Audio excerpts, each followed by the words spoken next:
Certes, les louanges sont à Allah. Nous le louons, nous implorons son aide et son pardon. Nous cherchons refuge auprès de lui contre nos mauvais penchants et nos mauvaises actions. Celui qu'Allah guide, nul ne peut l'égarer, et celui qui l'égare, nul ne peut le guider. J'atteste qu'il n'est de véritable divinité qu'Allah, l'unique, sans associé. Aussi j'atteste que Mohammed est son serviteur et messager. Ô vous les croyants, craignez Allah comme il doit être craint et ne mourrez qu'en pleine soumission.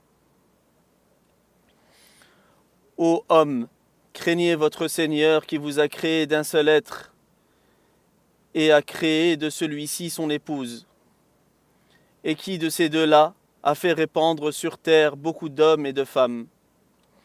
Craignez Allah au nom duquel vous vous implorez les uns les autres, et craignez de rompre les liens du sang. Certes, Allah vous observe parfaitement. Ô vous les croyants, craignez Allah et parlez avec droiture, afin qu'il améliore vos actions et vous pardonne vos péchés. Quiconque obéit à Allah et à son messager obtient certes une grande réussite. Ceci étant dit, serviteurs d'Allah,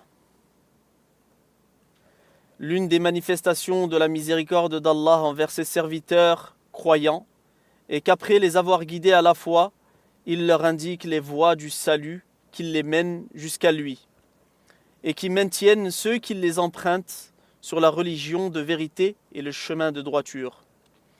Sachez donc que l'un des plus grands témoins de la foi, l'un de ses signes distinctifs, l'une de ses démonstrations les plus explicites et l'un de ses fondements essentiels consiste à vouer un culte sincère et exclusif à Allah le Très-Haut, tout en veillant à se conformer à la tradition de son prophète, paix et bénédiction sur lui. Ce sont là les deux conditions sans lesquelles la foi ne saurait être valide. Aucun chemin ne mènerait à Allah et nulle droiture ne serait envisageable, puisque la foi, chers serviteurs d'Allah, allie la parole aux actes, comme en témoigne le livre d'Allah et la tradition de son prophète, paix et bénédiction sur lui. En effet, Allah glorifié soit sa majesté dit: ceux qui croient et accomplissent de bonnes œuvres, leur Seigneur les guidera en récompense de leur foi, et à leurs pieds couleront des rivières dans les jardins des délices. Les bénéficiaires de cette généreuse promesse sont ceux qui allient la croyance à l'accomplissement des œuvres pieuses que celle-ci implique et induit, dans un esprit de dévotion qui se veut exclusivement voué à Allah et fidèle à l'exemple du prophète, paix et bénédiction sur lui.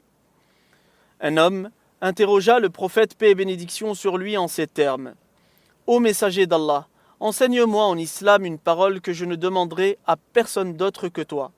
Il répondit: dis, je crois en Allah. Ensuite, observe la droiture. Ce hadith compte parmi les paroles concises et exhaustives du prophète, paix et bénédiction sur lui. Il est l'un des hadiths les plus complets concernant les fondements de l'islam. Parce que par ces mots, le messager digne de confiance, paix et bénédiction sur lui, a tracé la voie de la religion et exposé succinctement l'itinéraire qui mène jusqu'au Seigneur des mondes. Ce hadith signifie: crois en Allah en tant que Seigneur, Créateur, Maître de toutes choses et parfait dans sa gestion. Le doté des attributs de perfection et de majesté, la seule divinité digne d'adoration sous toutes ses formes. Puis, confirme ce pacte et cette parole en soumettant tes membres à ton Seigneur par la dévotion, en te conformant à ses ordres, en t'éloignant de ses interdits et en persévérant dans cette droiture sans relâche, jusqu'à ce que, au moment de la mort, les anges de la miséricorde viennent à toi, porteurs de la bonne nouvelle qu'Allah a promise aux gens de la foi et de droiture, lorsqu'il dit, exalté soit-il, ceux qui disent « Notre Seigneur est Allah » et font preuve de droiture, les anges descendront vers eux et leur diront: n'ayez aucune crainte, ne vous affligez point, recevez plutôt l'heureuse nouvelle du paradis qui vous était promis. Ce noble verset indique clairement que l'acceptation des œuvres dépend de la validité du tawhid, l'unicité d'Allah, que celui-ci les précède et qu'il constitue une condition sine qua non pour qu'elles soient acceptées et prises en compte. Ô musulmans, une foi en Allah profondément ancrée dans les cœurs implique nécessairement de vouer un culte exclusif à Allah et d'être sincère envers lui. Cela signifie que le serviteur doit vouer toute forme de dévotion uniquement à son Seigneur et rechercher sa proximité à travers toutes les adorations. Telle est la concrétisation de l'attestation de foi. Il n'est de véritable divinité qu'Allah. En effet, la foi en Allah, exalté soit-il, incite les âmes à vénérer le seul digne d'adoration, exalté soit-il, à se soumettre à lui accorder un amour, une crainte révérentielle et une confiance absolue. Dès lors, la sincérité devient une exigence incontournable pour le serviteur dans tous les aspects de la foi, qu'il s'agisse de ses fondements ou de ses ramifications. Elle constitue une condition essentielle à la validité de toute forme d'adoration, qu'elle soit intérieure, provenant du cœur, ou extérieure, provenant des actes. Elle en est le fondement même et le pilier central sur lequel repose toute pratique cultuelle. Cependant, le serviteur ne saurait véritablement atteindre la proximité de son Seigneur par la seule sincérité, ni mériter pleinement le nom de croyant, tant que ses actes ne sont pas en parfaite conformité avec la sunna du messager, paix et bénédiction sur lui, celui qui guide vers Allah. Car obéir au messager relève de l'obéissance même à Allah, puisqu'il est celui qui oriente vers ce qu'Allah a agréé, accepte et aime. Cette obéissance constitue la concrétisation du témoignage, Mohammed est le messager d'Allah,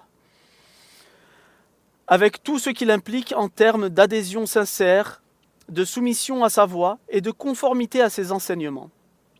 Tel est le véritable sens de l'islam, se soumettre à Allah dans son unicité, se conformer à sa volonté par l'obéissance et se délier de toute forme de polythéisme. Comme l'indique clairement la parole du Très-Haut, quiconque obéit au messager a obéi à Allah. Il dit également, exalté soit sa gloire, dit, qui parmi vous aime Allah me suive. Allah vous aimera alors et vous pardonnera vos péchés. L'imam Abu Amr al-Awza'i a dit, la foi ne saurait être valide sans profession verbale, mais ni l'une ni l'autre ne saurait l'être sans action.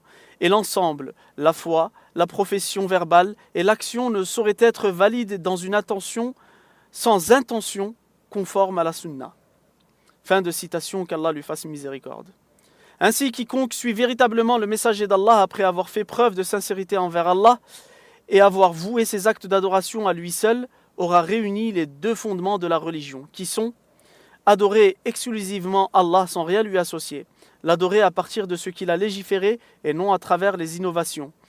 Nous nous distinguons ainsi de la voie des plus égarés, ceux qui ont associé d'autres à Allah, sans vouer un culte sincère à leur Seigneur, ou ceux qui l'ont adoré selon ce qu'il n'a pas légiféré, sans suivre véritablement le message du Seigneur de l'univers, se laissant guider par leur passion. Qu'Allah me permette ainsi qu'à vous de bénéficier des enseignements de son livre et de la sunna de son noble prophète. J'ai prononcé ces dires et j'implore le pardon d'Allah en ma faveur et en la vôtre.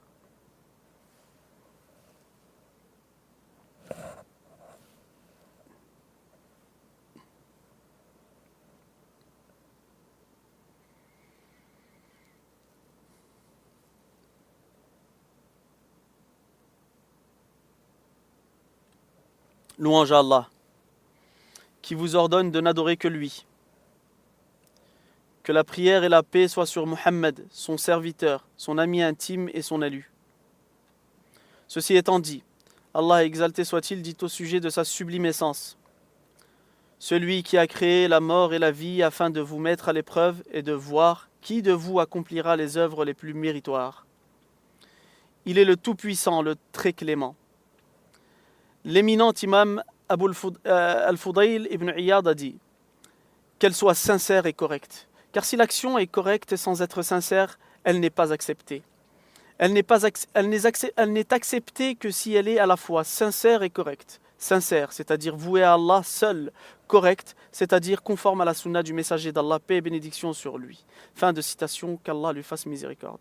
Ibn Taymiyyah, qu'Allah lui fasse miséricorde, a dit: la voie des compagnons de Mohammed, paix et bénédiction sur lui, consistait à adorer Allah seul, en se conformant scrupuleusement à ce que leur prophète leur avait ordonné. Pour eux, le licite était ce qu'il avait rendu licite, l'illicite ce qu'il avait interdit. et la religion, celle qu'il avait légiférée.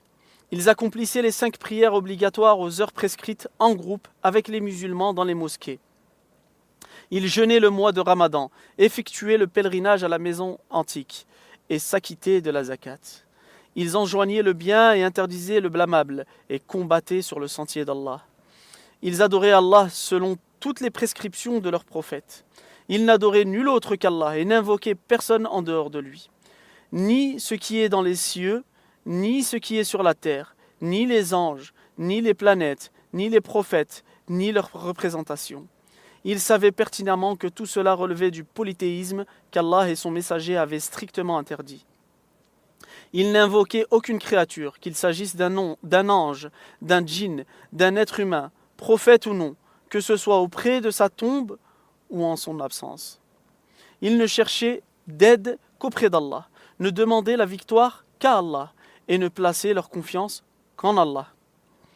Ils n'invoquaient aucune créature absente ou morte, ne cherchaient pas son secours, ne se plaignaient pas à elle et ne lui demandaient ni pardon, ni guidance, ni victoire. Tout cela, ils ne le demandaient qu'à Allah. Fin de citation, qu'Allah lui fasse miséricorde. Ô Allah, nous te demandons par ta miséricorde et ta faveur que toutes nos œuvres soient vertueuses, vouées exclusivement à ton visage, sans qu'aucune d'elles ne revienne à autre que toi. Seigneur, ne laisse pas dévier nos cœurs après que tu nous aies guidés, et accorde-nous ta miséricorde. C'est toi certes le grand donateur. Seigneur, tu étends ta miséricorde et ta science sur toute chose. Pardonne-nous, accepte notre repentir, guide-nous sur ton sentier et préserve-nous du supplice de la gêne. Ô musulmans, la meilleure parole que puissent prononcer vos langues tout au long de ce jour béni est la multiplication des éloges et des salutations en faveur de votre prophète. Attachez-vous-y, afin d'obtenir les plus grandes récompenses et le pardon du très miséricordieux, le grand pardonneur. Ô Allah, accorde tes éloges, ton salut et tes bénédictions à notre prophète Mohammed, autant de fois que le mentionnent ceux qui le citent et commettent de le mentionner ceux qui l'oublient. Ô Allah, agréez ces 4 califes bien guidés, les modèles de droiture, Abu Bakr, Omar, Uthman et Ali, ainsi que l'ensemble des compagnons, leurs successeurs et ceux qui suivent fidèlement leurs pas jusqu'au jour des comptes, ainsi que nous, par ta grâce et ta bienfaisance, ô toi le plus miséricordieux. Ô Allah, renforce l'islam et les musulmans, humilie le polythéisme et les polythéistes, et anéantis tes ennemis, ennemis de la religion, et fais triompher tes serviteurs croyants, ô toi le fort, le tout-puissant. Ô Allah, sois aux côtés de nos frères, opprimés partout dans le monde, ô Seigneur de l'univers. Ô Allah, viens en aide à nos frères en Palestine contre les colonisateurs et agresseurs sionistes. Ô Allah, fais preuve de miséricorde envers leurs faiblesses, nourris leurs affamés, assure la sécurité à ceux qui ont peur et améliore leur situation. Ô Allah, accorde-leur de ta part une délivrance et un secours. Ô Allah, accorde-nous la sécurité dans nos pays et nos foyers, améliore la situation de nos imams et dirigeants. Ô Allah, accorde ta réussite à nos imams et à ceux qui détiennent notre autorité. Ô Allah, guide notre imam, le serviteur des 2 mosquées sacrées, vers ce que tu aimes et agrées, et prends-le par la main vers la piété et la droiture. Ô Allah, guide-le ainsi que son prince héritier vers ce qui fait la gloire de l'islam et profite aux musulmans, au Seigneur des mondes. Gloire à ton Seigneur, le détenteur de la toute-puissance, qui est bien au-dessus de ce qu'ils décrivent, que le salut soit sur les envoyés, louange à